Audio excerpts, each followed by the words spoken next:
Tanggal 30 September tahun 1965, Jakarta tampak seperti biasa. Malam itu udara agak pengap, lampu-lampu jalan menyinari kota yang mulai lengang ketika malam sudah semakin larut.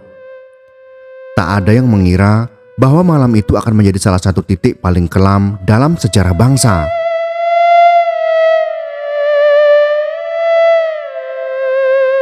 Di balik langit malam yang gelap, sekelompok pasukan bersenjata tengah bergerak dengan tujuan yang mengerikan, yaitu menculik dan membunuh para jenderal TNI Angkatan Darat. Di antara pusaran peristiwa itu, seorang polisi muda bernama Sukitman, bukan jenderal, bukan pejabat penting, hanya seorang petugas polisi yang sedang berpatroli, secara tak sengaja terseret dalam peristiwa mengerikan tersebut.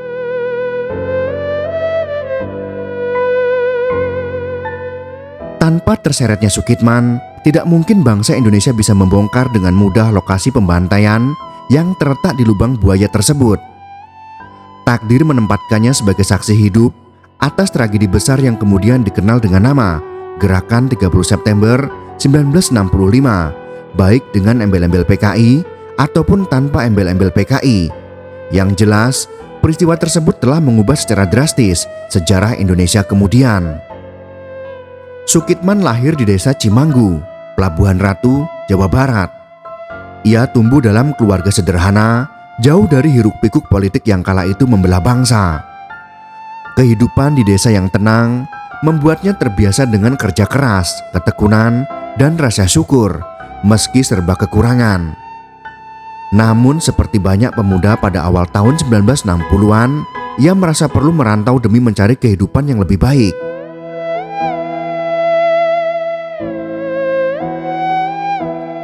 Nasib membawanya ke Jakarta, tempat ia kemudian lulus sekolah polisi di Kramat Jati pada tahun 1961.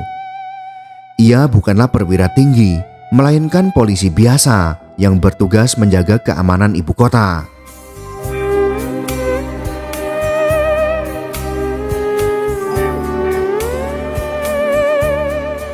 Dalam kisah hidupnya, setelah lulus dari sekolah rakyat, Sukitman berangkat ke Jakarta untuk mendaftar sebagai seorang polisi. Tempat pendaftaran waktu itu di Hufburau, di depan Istana Negara. Ternyata pada waktu itu, saat Sukitman mendaftar, nomor pendaftarannya sudah habis. Sukitman tidak menyerah dengan kondisi itu.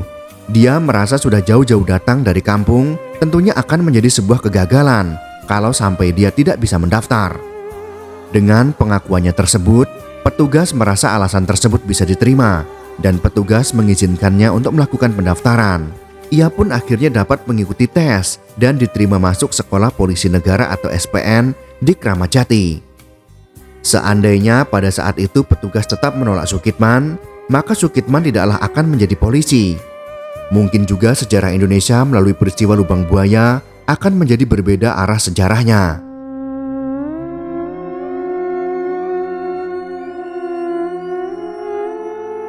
Singkat cerita, malam itu, tepat pada pukul 30 September tahun 1965, Sukitman mendapat giliran patroli malam di kawasan Blok M, Jakarta Selatan. Dengan sepeda kumbangnya, ia berkeliling memastikan keadaan aman. Saat jarum jam sudah lewat tengah malam, ia mendengar sesuatu yang ganjil. Dentuman tembakan dari kejauhan. Sebagai polisi, rasa tanggung jawab mendorongnya mencari tahu. Tanpa menyadari bahaya yang menanti, ia mengayuh sepedanya menuju arah suara tersebut. Semakin dekat, suasana jalan terasa berbeda, gelap, sepi dan mencekam. Tak lama kemudian, ia sampai di sekitar kediaman Brigjen DI Panjaitan, salah satu perwira tinggi Angkatan Darat. Di lokasi itu, Sukitman mendapati situasi genting. Sekelompok orang bersenjata, kemudian diketahui sebagai bagian dari pasukan yang menamakan diri Gerakan 30 September, tengah menyergap rumah Brigjen Panjaitan. Mereka mengaku sebagai anggota Cakrabirawa, pasukan pengawal presiden. Dalam catatan sejarah, kronologis pembunuhan khususnya Brigjen Panjaitan dituliskan pada lewat tengah malam saat itu sudah masuk tanggal 1 Oktober tahun 1965 dini hari. di kediaman Brigjen DI Panjaitan di Jalan Hasanuddin Kebayoran Baru, Jakarta Selatan, didatangi oleh pasukan penculik yang dipimpin oleh Serma Soekarjo. Para penculik mengepung dan membuka pavilion secara paksa dengan tembakan. Kemudian, para penculik berhasil masuk dan menembak ke segala arah, sehingga menyebabkan salah seorang anggota keluarga DI Panjaitan tewas dan perabotan rumah hancur. Selanjutnya, para penculik memerintahkan Brigjen DI Panjaitan turun untuk menghadap Presiden. Di bawah todongan senjata, Brigjen DI Panjaitan berjalan keluar rumah mengenakan seragam lengkap. Namun, dalam kondisi yang mencekam tersebut, Brigjen DI Panjaitan menyempatkan diri untuk berdoa. Karena mendapat perlakuan kasar dan penghinaan, Brigjen Panjaitan mencabut pistol dan berusaha melawan. Namun, Brigjen DI Panjaitan terlebih dahulu ditembak kepalanya hingga tewas di tempat. Merasa belum puas, para penculik tersebut kembali menembaki tubuh Brigjen DI Panjaitan yang sudah tidak bernyawa. Kemudian mereka menyeret jenazahnya dan melemparkan ke truk untuk segera dibawa ke lubang buaya. Suasana tembakan tersebutlah yang membuat Sukitman bergerak mendekat untuk memastikan apa yang sedang terjadi. Ketika Sukitman mencoba mendekat, ia justru ditangkap dan senjatanya disita tentara. Dengan kasar, ia ditarik dan diikat, lalu digiring menuju truk dan langsung dibawa menuju lubang buaya, sebuah tempat yang menjadi saksi bisu pembunuhan para pimpinan TNI Angkatan Darat.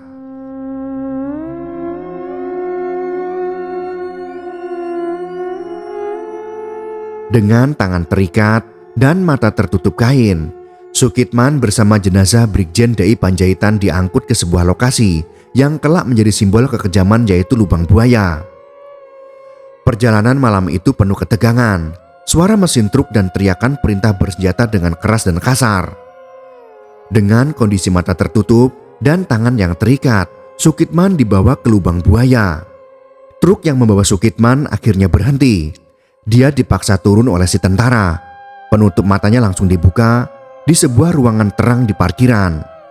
Tentu saja saya jelanjang-jelonjong karena dari keadaan gelap saya langsung dihadapkan kepada terang, tutur Sukitman menceritakan. Pada saat itu, Sukitman mendengar orang berbicara. Yani wis dipateni, Yani sudah dibunuh. Seorang tentara kemudian menghampirinya. Tahu sandranya seorang polisi, Sukitman kemudian diseret ke dalam tenda. Tentara tersebut kemudian lapor kepada atasannya. Pengawal Jenderal Panjaitan ditawan. Sukitman menuturkan kala itu keadaan remang-remang. Seluruh sudut ruangan tak lepas dari pengamatan Sukitman. Ada orang yang terlentang dengan banyak darah, ada juga yang duduk di kursi dengan bersimbah darah segar. Seseorang bernama Letu Dul Arif memerintah tentara yang melapor tadi agar Sukitman ditawan di depan rumah. Saat itu hari sudah tampak terang. Dari jarak sekitar 10 meter, Sukitman bisa melihat sekelompok orang yang mengerumuni sebuah sumur sambil berteriak, "Ganyang Kabir, Ganyang Kabir." Tubuh-tubuh manusia kemudian dimasukkan ke dalam sumur tersebut, disusul berondongan peluru dari senjata laras panjang. Sukitman ketakutan. Ia sempat berpikir setelah ini mungkin dia korban selanjutnya. Ia melihat seorang tawanan yang masih hidup dengan pangkat bintang 2 di pundaknya, mampir sejenak ke tempat dia ditawan. Setelah tutup matanya dibuka dan ikatannya dibebaskan, di bawah todongan senjata, sandera itu dipaksa untuk menandatangani sesuatu. Tapi kelihatannya ia menolak dan memberontak. Orang itu diikat kembali, matanya ditutup lagi, dan diseret dan langsung dilemparkan ke dalam sumur dalam posisi kepala di bawah. Ungkap Sukitman menceritakan. Usai mengeksekusi, para tentara sadis tadi mengangkuti sampah, menutupi sumur tempat memendam para korbannya. Di atas sumur kemudian ditancapkan pohon pisang. Mungkin dengan harapan cara itu bisa menutupi perbuatan kejam mereka dan mempersulit pelacakan. Setiap habis memberondongkan pelurunya, jika akan membersihkan senjatanya, para pembunuh yang menamakan dirinya sukarelawan dan sukarelawati itu pasti melewati tempat saya ditawan. Lanjut Sukitman mengingat peristiwa tragis tersebut.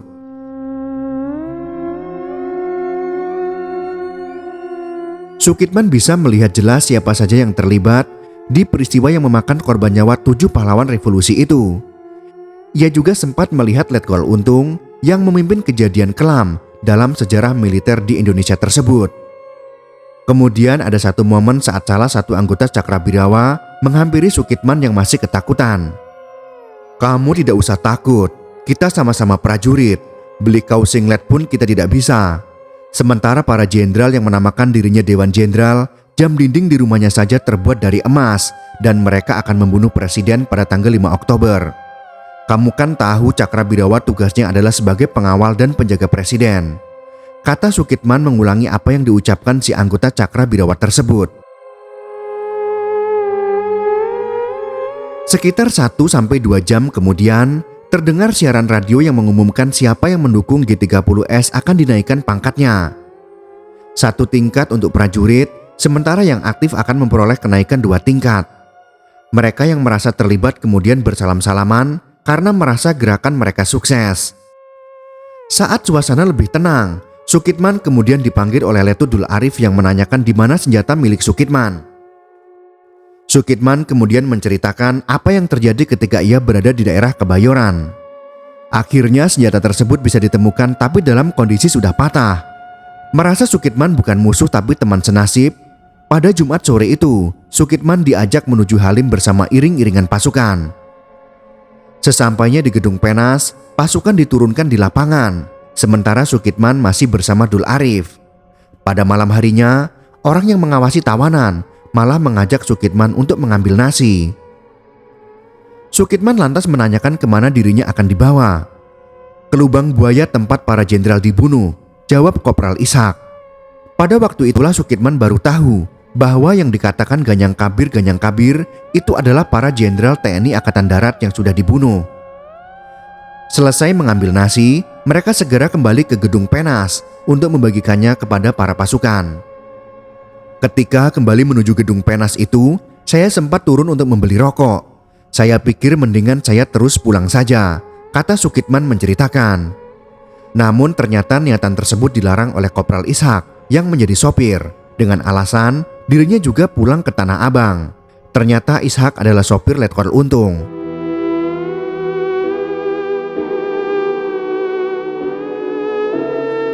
Sukitman akhirnya tertidur dan baru bangun esok harinya.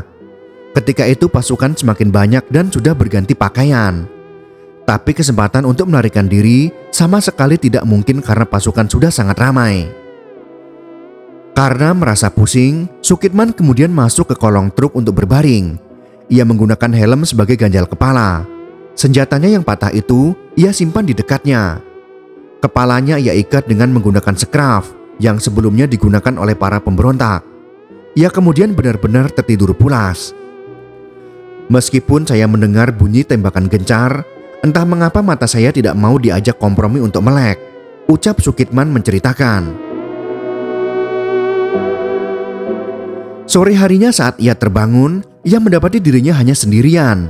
Semua anggota pasukan tidak kelihatan satupun. Truk juga masih berjejer.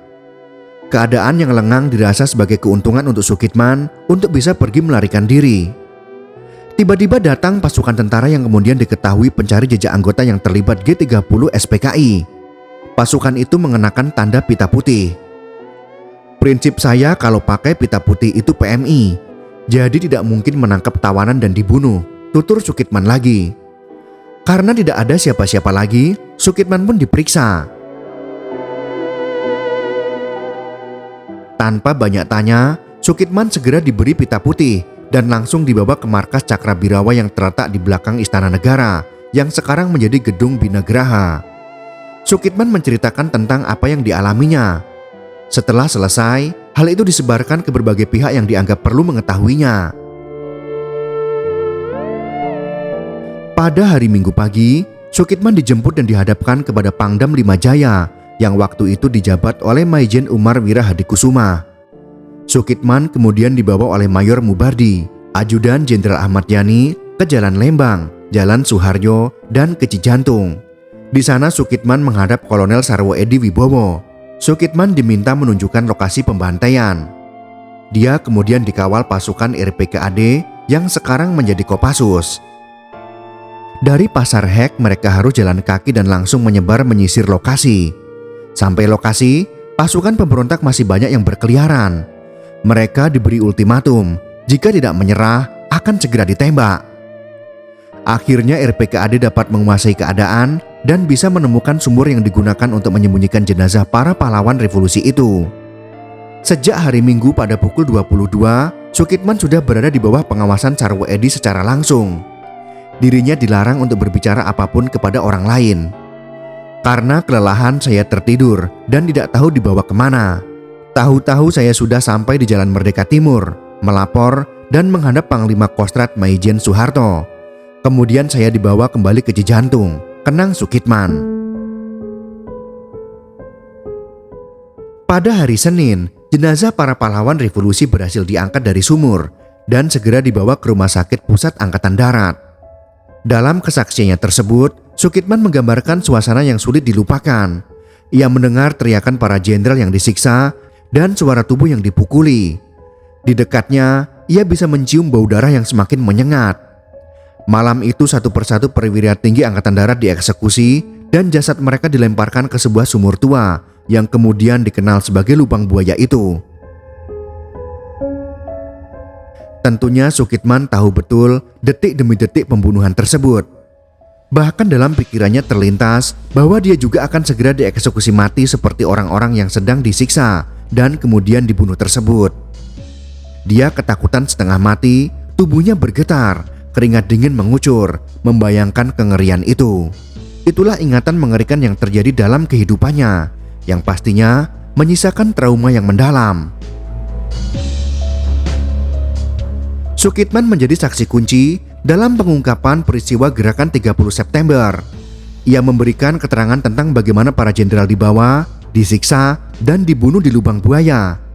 Kesaksiannya digunakan oleh pihak militer untuk memperkuat narasi resmi tentang kebiadaban gerakan tersebut. Boleh jadi tanpa keberadaannya, detail peristiwa itu akan jauh lebih sulit diungkap. Meski awalnya ia bukanlah siapa-siapa, bahkan tak banyak orang yang mengenalinya, tapi takdir membawanya untuk menjadi saksi kunci dari peristiwa nahas tersebut.